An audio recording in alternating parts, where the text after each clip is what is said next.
doesn't matter what has to be done in order to get it done. Political philosopher Niccolo Machiavelli had much time to think about this in his house just outside of Florence. After having witnessed a number of different styles of ruling, including a failed republic in Renaissance Florence, Machiavelli began to analyze power and the people who held it.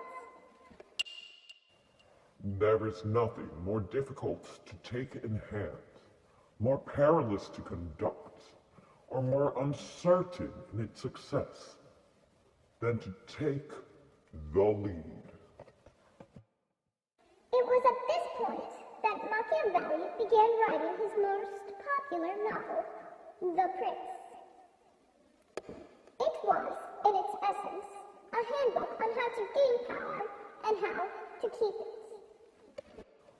Entrepreneurs are simply those who understand that there is little difference between an obstacle and opportunity, and are able to turn both to their advantage. Machiavelli was almost revolutionary on his views of power. To him, when in power, he must do everything possible in order to stay in power. He believed that only a foolish leader would seek to be solely loved by the people and not feared at all. It is much more secure to be feared than to be loved. Machiavelli's views on the idea of promises largely contradicted those that the Christian Church had been teaching for years. The promise given was a necessity of the past.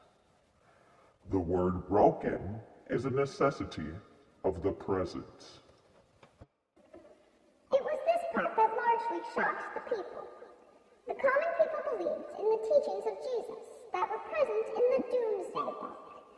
It is said that those who went back on their word or broke the rules of Jesus or God were doomed.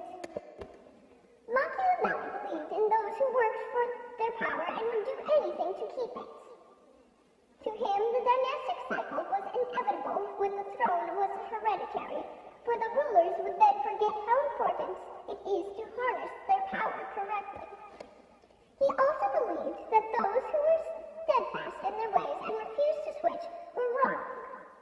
An example of a non-Machiavellian leader was the Saint Joan of Arc, who united all of France and was later burned on the stake because of her unwillingness to adapt to the situation.